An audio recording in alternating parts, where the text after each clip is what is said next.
Pero, ¿cómo voy a estar atento en clase? Datos y datos, fórmulas, información... Si ya no me acuerdo de lo que estudié el año pasado. Que si la capital de Ecuador es Quito... Pero estoy seguro que eso está en Google. Me parece que nos enseñan igual que antes. Nos educan igual que a mis padres y a mis abuelos. Y a los padres de mis abuelos. Así es difícil estar motivado. Ahora se ha puesto de moda decir que tenemos TDA, porque creen que no atendemos en clase. Algunos niños sí que tienen un problema y les dan pastillas. ¡Toma pastillas!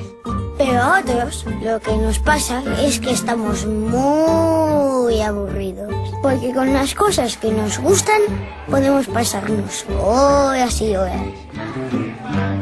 Porque en lugar de darnos pastillas, no intentan motivarnos para que seamos creativos, para que inventemos, para que soñemos, que nos den ganas de aprender. Pero si vivimos en una época súper chula, tenemos el mundo a nuestro alcance, con un clic. Yo me paso horas navegando por internet, mirando vídeos, jugando. No sé, es que en el cole me duermo. Piensen en ello.